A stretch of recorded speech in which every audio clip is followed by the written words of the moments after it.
Hello and welcome to Overtime Hockey Talk. My name is Mark Paul.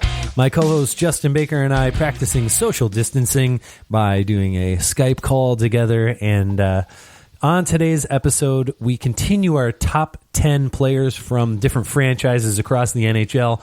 And we will be covering the Colorado Avalanche / Quebec Nordiques. We'll be happy to include a few of those on our list, some crossovers.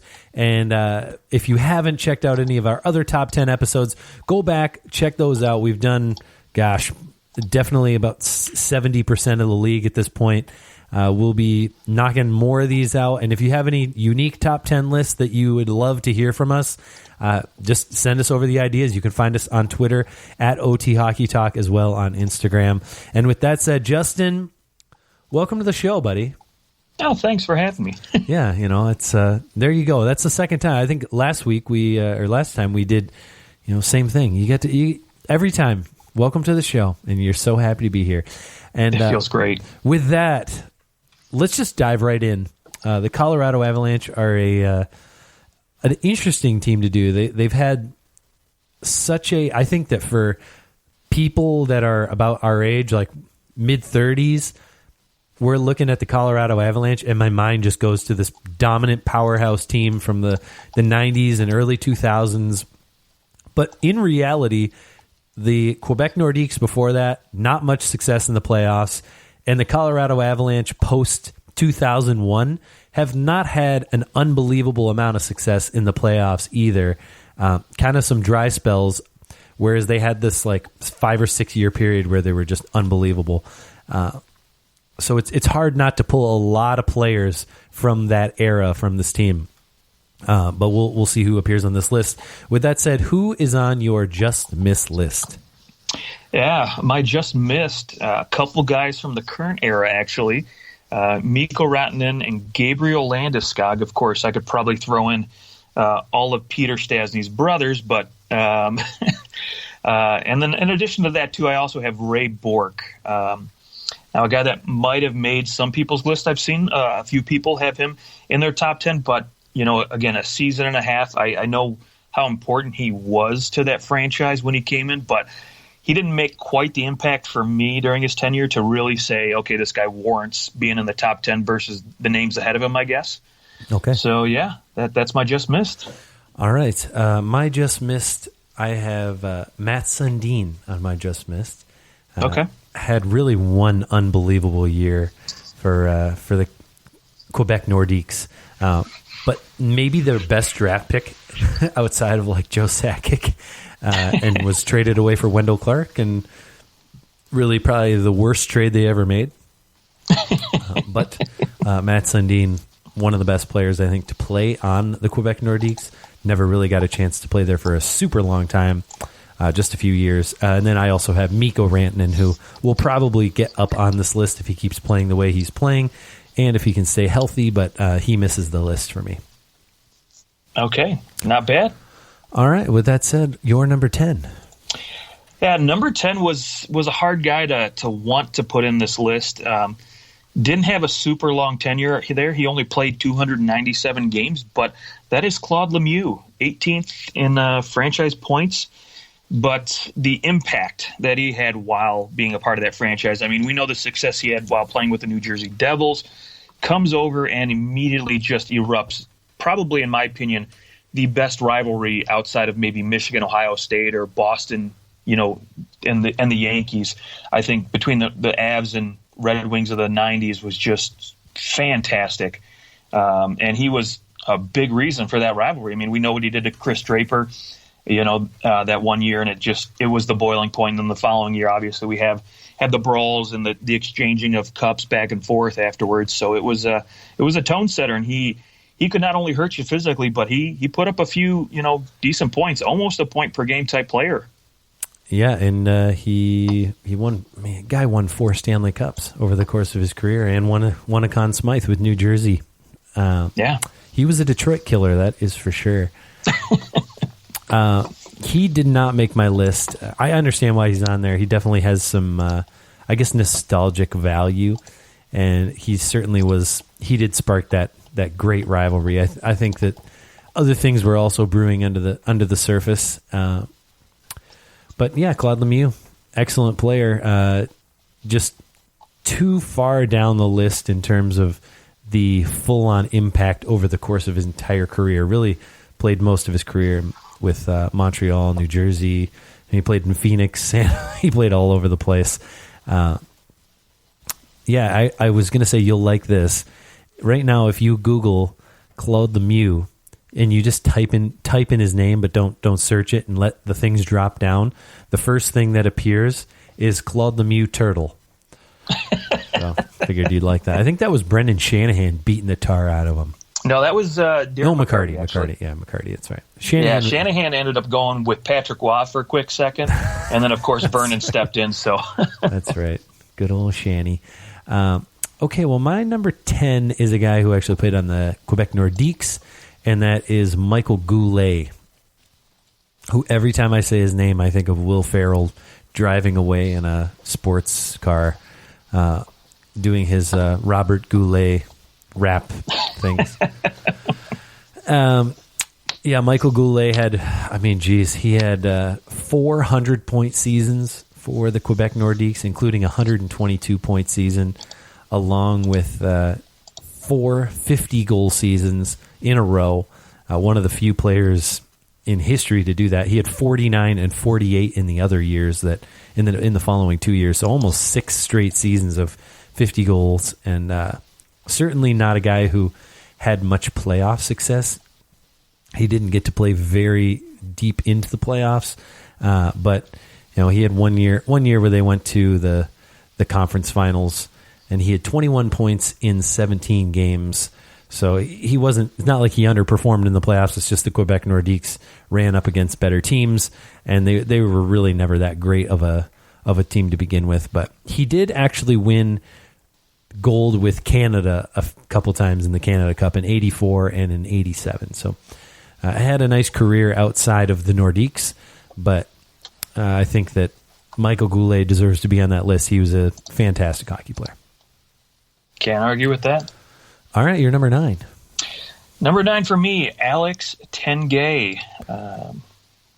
We know this guy had a very long tenure with the Colorado Avalanche, although it was broken up into a couple different stints, right? He did end up playing nine years with them, 598 games played and nearly 500 points. But for me, this guy was just a great two-way guy, right? He played alongside for most of his career with Peter Forsberg, which is never a bad thing, but he just was always. Anytime I look back and watch the Colorado Avalanche, like, he was a quiet name behind guys like Forsberg and Milan Heydon and Joe Sakic, but he always just seemed to show up at the right moments for this team. And I think what he meant to this franchise in terms of a couple.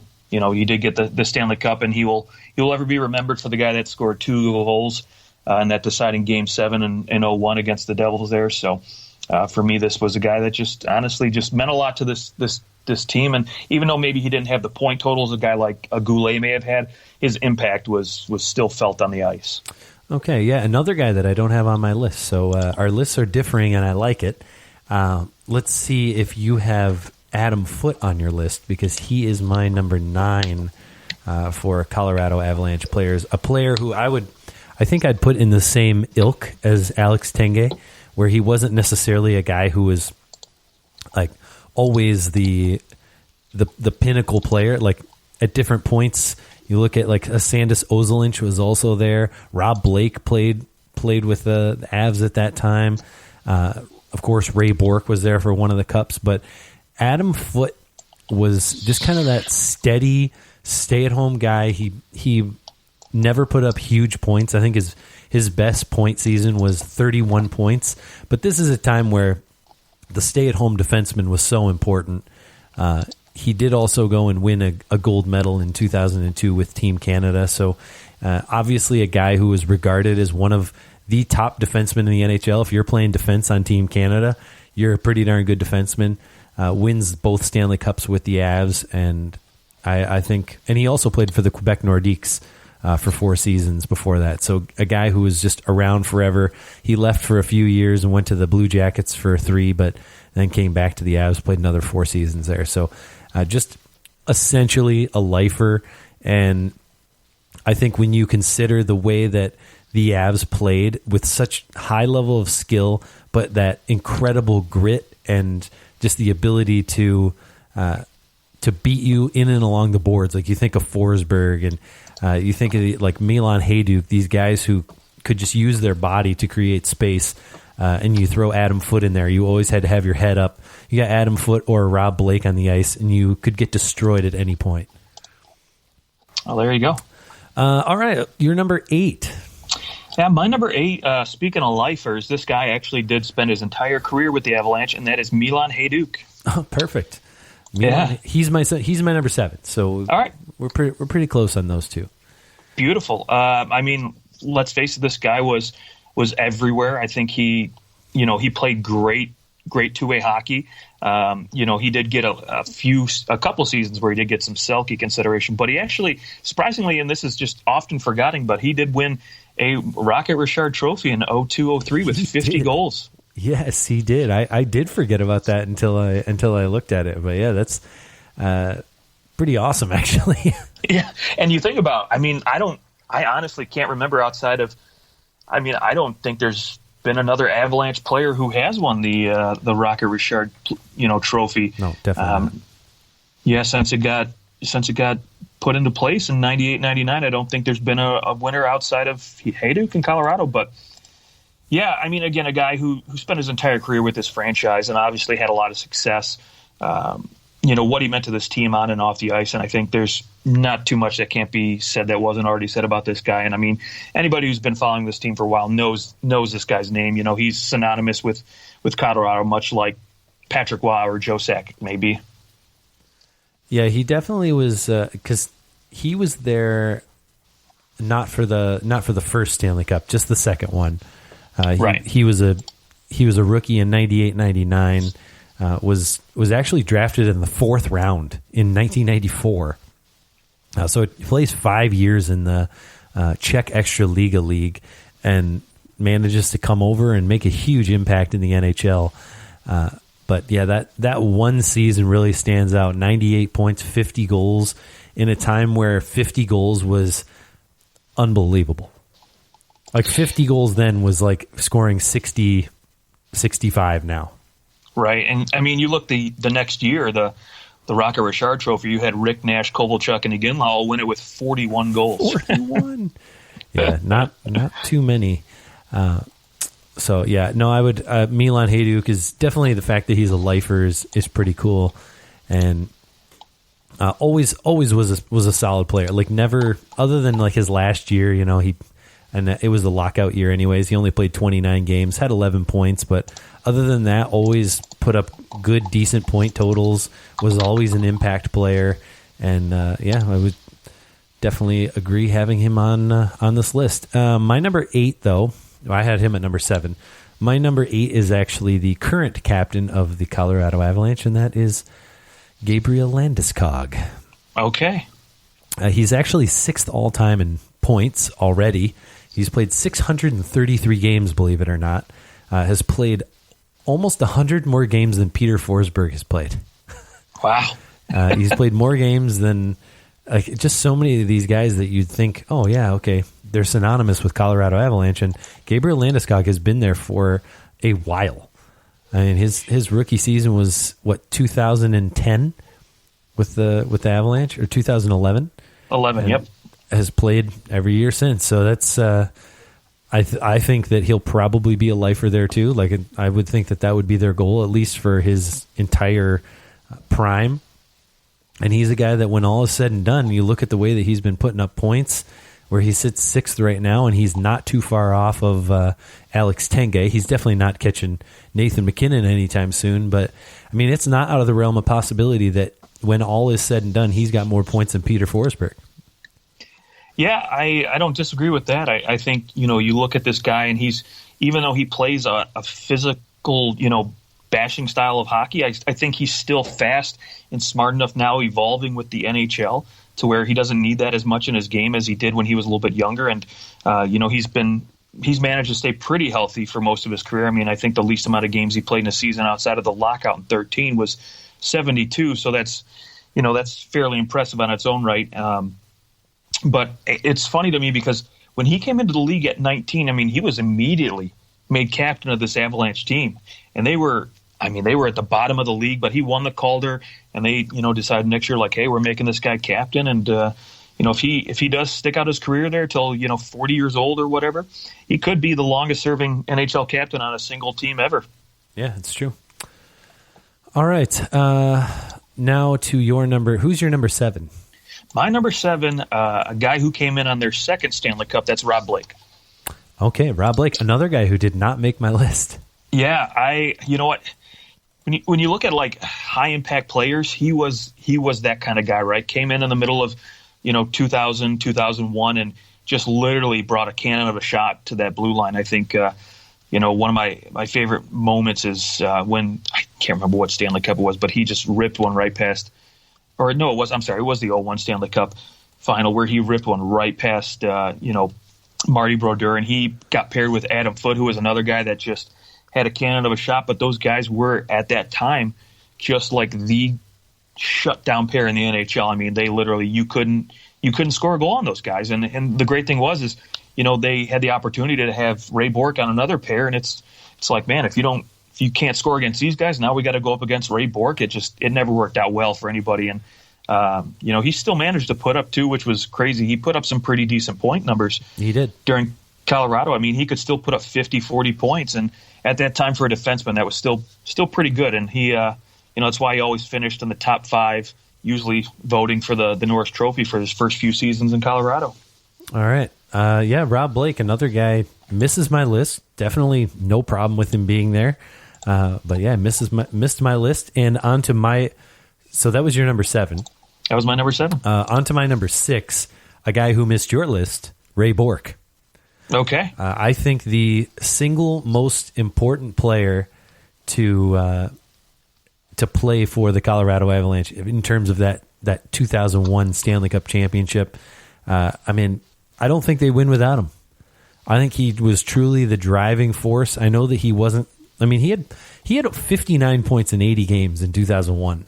I mean, that's a great season in and of itself. And he was, how old was he in that year? He was 40 years 41? old. 41 yeah. that season. He put up good numbers in the playoffs too. Had 10 points in the playoffs, 4 goals in the playoffs. Almost matched his entire season. He had 7 in the regular season. That team lived to win a Stanley Cup for Ray Bourque. And it was truly one of the most magical stories of a player like going somewhere to win the cup that I've ever seen. Like in sports, going somewhere to win the championship, players rallying around them, him making such an impact. And the fact that he was like definitely at the end of his career. He was older. He probably could have played again. He could have played another year. They might have won another cup if he had stayed, but went out on top. Like, how many players do you see? They retire on top. They get traded somewhere and they like couldn't win it where they were at. Like, and not to mention that, but he is like definitely top 10 defenseman of all time, especially in terms of point. I mean, the guy has almost 1,600 points. That's crazy. For a defenseman. And over 400 goals for a defenseman is outrageous. Yeah, and what's crazier to me is the fact that like he goes in there in 2000, doesn't win a Stanley Cup his first year, right? So you think that driving force would kind of, wear off, like, oh crap, we couldn't get one for Ray. But he comes back again for another season, says, I still want a shot at this. And then they go out and do it. That was a great moment when Joe Sakic doesn't even take the Stanley Cup and lift it. He just immediately gives it to Ray Bourque and says, dude, this is yours. Like, take it and go. Yep. Unbelievable. Okay. Let's go number 5 into the oh, no, yours number 6. I'm sorry. Yeah, no, you're fine. Adam 6, we've talked about this guy already, but Adam Foote, defense partner with Rob Blake for quite a few seasons. And this guy just, again, another stay-at-home guy who was just at the top of his game when NHL scoring was down. I mean, he was a reason why scoring was down. He was just so rock steady back there. And for me, he just comes in at number 6. All right, perfect. Okay, let's stroll into your number 5. Number 5 for me, a guy with little hardware outside of a Calder, but that is Peter Stastny. He's also my number 5. All right, perfect. Yeah, you think of a guy who, played his career with the Quebec Nordiques and, sits second all-time in points behind Joe Sakic. He's number 5 in games played, but, man, this guy could just light it up. And he was there, of course, during an era where goal scoring was up, but he came in the league just 6 straight 100-point seasons. I mean, he just came in with a fiery blaze. And then had a 77 points in 64 games, and then went and got another 111-point season. Right. I mean, it wasn't until 89-90, so 9 years into his career, that he averaged less than a point per game. Right. Gets traded to a New Jersey team, which at that point we know started to just institute that shutdown defensive style, and I think maybe that could be part of the reason why. They were pretty bad. Yeah. Well, that too. I think that the year that he got traded there was the first year they made the playoffs. I could be wrong. I know that okay, I'm going to find this. You keep rolling. Go to your number. I know this is a Colorado Avalanche, but I'm going to look up New Jersey Devils stuff. Since my 5 was Stastny, go to your number 4. Yeah, my number 4, a guy who I'm hoping is on your list here, maybe in the same spot as me, but that's Nathan MacKinnon. I mean, we know how good this guy is, right? He came into the league, and he was just an average 50, 60-point guy, and then just blew up the last few seasons, right? And he, to me, is a guy who has the ability and talent, and he's still only 24 years young. I mean, this guy, honestly, when it's all said and done, I could honestly see him up there being the franchise's all-time leading point guy, or could be pretty dang close to Joe Sakic anyways. I think the way he has the ability to put the puck in the back of the net, he has the speed that I think he in my opinion, is a top 5 skater in this league, and he blows my mind every single night. I feel like every time I turn on Sportsnet or TSN, there's another highlight of Nathan MacKinnon doing something unreal, and right now he's sitting, at 495 points, and he's only 24. So again, he's just got 1,100-ish more points to go to catch Joe Sakic, and you got to think over the course of maybe 15 years, he has a real possibility of doing that. Yeah, I would agree with that. He actually is my number 4 as well, so that works out really perfect. So I couldn't remember what year this happened in, but I can tell this story. I know this has nothing to do with the Avalanche at all, other than the fact it does have something to do with Colorado, because the New Jersey Devils did used to be the Colorado Rockies. Right. So this ties in. We can have our fun, eat our cake, and have our cake, eat it too. So 87-88 was the first year the New Jersey Devils made the playoffs. It's the final day of the regular season. They're tied with the New York Rangers for the final playoff spot in the division. And New York beats the Quebec Nordiques 3-0. The Quebecs, they're the Devils. They have to beat the Chicago Blackhawks to make the playoffs. They're trailing 3-2 in the third period, and John McClain ties the game. With I think with the goalie pulled. I can't remember if that was with the goalie pulled. You go to overtime. The Devils are it's overtime, right? There's like 2 minutes left. The Devils cannot tie in overtime. They'll miss the playoffs. They pull their goalie in overtime, and they score the winning goal and make the playoffs for the first time ever. That's crazy. It is crazy. If you can go back and if you can find the YouTube video of it, it's pretty epic. But that's got to be the best. Like, I scored and made the playoffs. Other than that, I'd say that's even better than when the Flyers and the Rangers were in that shootout together, and whoever won the shootout made the playoffs. Yeah, that was pretty good too. That was a good one. Okay, well, here we are, top 3 Colorado Avalanche of all time. I'm betting that a goalie is in this top 3 for you. I'm betting it's probably in there for you as well. Well, my number 3 is a goalie. Okay. I'm gonna go ahead and say my top 3 all in a row, and then I want you to say your top 3, and then we'll go at it like a bunch of I don't know what we're gonna go at it like. Wildebeest. There you go. My number 3 is Patrick Waugh. My number 2, Peter Forsberg. number one, I think you're insane if you don't have Joe Sakic as your top Avalanche Nordique. Played on both franchises, all-time, everything. That is my top three. Who's in your top three? It is exactly the same as yours. Okay, well, we'll see you later, guys. I mean, okay, so let's just roll in there. Number 3, Patrick Roy, right? We know the guy, to me, it's funny, we just did a Montreal Canadiens top 10, and he makes both of our lists there and then comes into Colorado and makes both of our lists here. And there's a good reason for it, right? We mentioned it briefly in our last top 10 that, he was a big part of why the Canadiens or the Colorado Avalanche won both their Stanley Cups. I think he did. Yeah, he did get a Conn Smythe trophy. I can't remember what year it was off the top of my head. But Sakic? No. Patrick Roy. I'm sorry. Oh, Conn Smythe trophy was in both years. He won the. Oh no, I'm sorry. It was in 2001. He won the Conn Smythe. 1996 was Joe Sakic. That's what it was. Yeah. So Joe Sakic. I mean, he only had in the playoffs that year. He only had 34 points in 22 games. No big deal. Only 18 goals. Disgusting. I mean, you look at what he did in 2000, 2001, only a .934 save percentage, a 1.7 goals against. He was a big reason why they won the Cup that year. I mean, you had a lot of powerhouse teams like Dallas, Detroit, New Jersey. They went against the Devils, who had won the Cup the year before. Yeah. So, again, you kind of had to play that shutdown hockey, and, I mean, Colorado could still put up a good number of goals on you, but he was, I mean, yeah, Patrick Roy was just a beast and known for his Statue of Liberty save, and I'll tell you what, I still glad he was on that Avalanche team because in my opinion, he was the reason they got over that hump.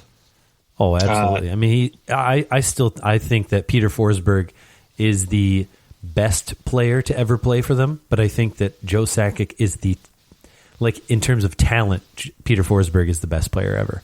Okay. But he just didn't play long enough. He was injury prone, and that certainly is a part of the game. I mean, he only played 544 games. Sakic played 330 more games than he did. So that's just, in terms of impact, and that doesn't even include his games as a Quebec Nordique, where Sakic played 508. So it's just, Peter Forsberg just didn't play long enough to overcome Joe Sakic, but he averaged almost 1.3 points a game as an Avalanche. That's insane. 705 points in 544 games. It's just magical. He averaged almost an assist per game, 0.925. Whew. That's crazy. I mean, yeah, you look at, right, Peter Forsberg, you talk about the health factor, right? I mean, we saw it, and that's why he honestly didn't last very long in this league. I mean, he did play till he was, he played till he was 34, then had to take those couple years off, came back and only played 2 games before he had to ultimately retire at the age of 37. But he never once had outside of his second year in the league at 22 years old, he never once played a full entire season. Yeah, it's pretty crazy. Yeah. It's one of those, what might have been if you had been healthy? What would have your career looked like? One other thing about Joe Sakic, he does hold a record, a National Hockey League record. And that is most playoff overtime goals. That's true. He has 8 of them. Oh, jeez. 8 playoff overtime goals spanning 12 years. That's pretty good. That's pretty dang good. I mean, not to go along with, I think, that 96 Cup, he had 6 game winners in that on that stretch of 22 games. I mean, that's just phenomenal. It's the fact that Maurice Richard has 6, so he is the second most. 2 guys have 5. One is Patrick Kane, and then there's a bunch of guys with 4. Wow. So I mean, nobody's close to him. I mean, Patrick Kane's the only one who's even close to him, and he's not making the playoffs anytime soon. So yeah. Speaking of which, I mean, I know we did talk about this in our last show that we wanted to kind of touch on this, but. How do we think the NHL season's gonna fare if it starts back up? How do we go about deciding playoffs? And are we gonna stick with the same format? Are we gonna try something different here? I'd love to hear your opinion on this. Yeah. Okay. So that's our top 10. Avalanche. Right. Let us know what you thought. You can hit us up on Twitter at OT Hockey Talk as well as Instagram. I have heard this like 24 team play-in thing being tossed around where like the teams outside of the playoffs will all, like a bunch of them will all play in. My preference, when you look at the NHL standings and you consider who's truly a contender to make the playoffs, also like what's the statistical chance of some of these teams making the playoffs, I think that outside of Minnesota in the West, no one else is making the playoffs. I don't think that Arizona is there. And then same in the East. I guess you could say that you've got Florida who maybe would deserve to be in there, but I think that just where you fall, I don't know. They would have to get everybody played 70 games because everybody you all play 70 games, so you have to find a way to get everyone to be equal amounts of games. I guess some teams have played 71, so I think you just look at maybe winning percentage or like points percentage and just use that instead. But I think you just take whoever the two teams are right outside the wild card, you make them play the teams in the wild card, and you go, like right now, Carolina would play the Rangers, Columbus plays the Islanders. In the West, Winnipeg takes on the Wild, and Nashville plays Vancouver. And the winner of one play-in game makes the playoffs, and then we just go with it the way that it is the rest of the way. Yeah, I would agree, actually. I love the idea of just a one-game play-in series among the four closest teams, there in the wild card spot. And I would actually suggest too, because I do think maybe it might be a little bit longer than we think before things start back up. I think maybe you save a few days, a week maybe, by having that first round playoff, that first round series just being 5 games like the AHL instead of 7 like normal. Mm-hmm. Yeah, I could see that too. My guess is that nothing actually starts until early May. Okay. That's my best guess, just based on we've got the CDC saying they don't want no one should be in groups of 50 for 8 weeks, and that was last week. So if you count 1, 2, 3, 4, 5, 6, 7, 8, that's into May. So I think that's probably the realistic timeline. I also think that there's a chance that some of these games are just played with like a camera crew, that they're not going to play with going to play with fans at first, and that's unfortunate. But would we I guess you have to figure out with these owners what's the ideal, because at this point you would have already lost any extra revenue from the regular season, which is probably approximately 5 home games per team, and you can figure out a way of kind of making it fair. The teams that had a lot of home games left, probably you're taking a pool of money and you're splitting it equally so that everybody gets that money. But I think you just kind of have to take your licks at this point. I don't know how you can just go in and start playing regular season games again. I think you just, but at the same time, do you really want the first game back to be a play-in game? A winner takes all, first time we've played in 7 weeks? Yeah, but I guess on that point, though, you do have a level playing field for everybody, right? I think for those 4 teams that maybe play, you're not having one team that's coming back and others that's for example, those week off periods that every team has. Sometimes when you come back, man, you take a few games to get going again, and that won't be the case here in this situation. But a week off is a little different than 2 months off in quarantine. Right. In quarantine, that's the other thing, is that these guys aren't able to skate. That's the tough part. I do think, however, that there's a chance that it might take a few games, but we might have the best playoffs that we've seen in a long time, because every player is going to be completely rested. They're basically getting almost a summer off in terms of time. So everyone's going to be completely rested. A lot of guys there were players that were out for months, and those guys suddenly, they're fully recovered and healthy and ready to go. So hardly any teams are going to have major players down for the count. So everybody's going to be healthy coming into the playoffs. And man, I think that it'll be really fun if we get to the point where we can play some games here. We'll be looking at a pretty interesting and fully healthy National Hockey League playoffs. Because sometimes it just ends up being a game of attrition. Whoever has the most healthy, good players wins. But I don't think that'll be the case this year. So there's at least that. Yeah, I would agree. And I think, you look at the team we just did a top 10 on, the Colorado Avalanche, right? Kadri, MacKinnon, these guys were all, injured, and they had a huge IR list. And, if they somehow, just start the playoffs right away and don't have to do any regular season games, this team, lucks out and they don't slip because of all these injuries, or maybe don't fall to third. And so now they've secured that home ice, at least for the first round, and, come in healthy and ready to go. And that would be, like you said, that'd be real exciting. Yeah, I think, who do you think is the team that's going to get the most screwed? I think the Florida Panthers, right? Yeah. I look at them; they're point outside of being in that top 4 wild card spot. I don't know, but they haven't played that, like the Rangers have played that extra game. Yeah, so I mean, if you take win percentage, right, then you can go by that margin, I guess. But I think if you just take straight up points, maybe even if you look at regulation wins, obviously the Rangers have a few more. I obviously we don't know what the NHL is going to do, or maybe what their tiebreaker would be, or how they would judge this sort of thing. But obviously, I think Florida's sitting at number 5 in the wild card spot. If they did go off straight off points right now, they would be the team that I could see being most pissed off about this. Yeah, I would agree.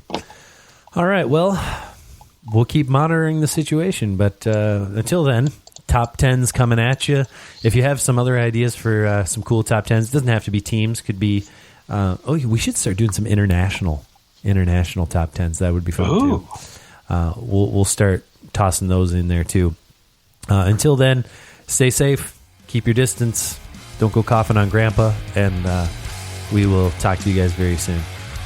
Enjoy.